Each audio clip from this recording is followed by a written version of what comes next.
validate scope process should be done. The four options that we have for this question are at the end of the project, option A, option B at the beginning of the project, option C at the end of each phase of the project, and option D once in planning.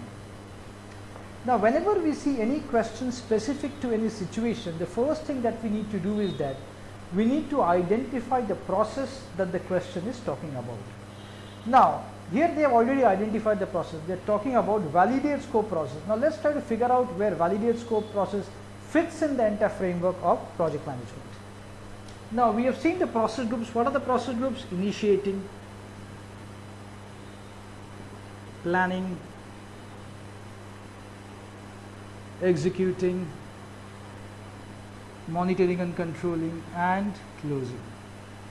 The knowledge area that we have seen were integration management, project scope management. Okay. Now, validate scope process is the process for project scope management under monitoring and controlling. Now, validate scope process is the process of validating the acceptance of the deliverable. Now, who can accept a deliverable? Your customer can accept a deliverable. So, the outcome or the output of validate scope process that we have seen is, one of the output is accepted deliverable. So, acceptance of a deliverable happens through the process validate scope.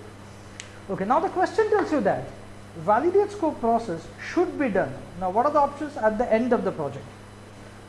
Now, an option B is at the beginning of the project. Now, where does ending end and where does beginning end? It's a gray zone. Now, when you have option D as once in planning, now we are seeing that validate scope process is a process for monitoring and controlling. It's not a process for planning. So, we rule out option D. Now, option C tells us that at the end of each phase of the project. Now, we have seen that for each and every phase, you come out with specific deliverable or deliverables. You come out with specific deliverable or deliverables at the end of each and every phase. Now, only once those deliverables have been accepted by the customer, by the client, then only can you conclude that that particular phase is over. So, what is happening is that your validate scope process is actually happening at the end of each and every phase, because acceptance needs to happen for the deliverables at the end of each and every phase. Then only can you conclude that your project phases are over.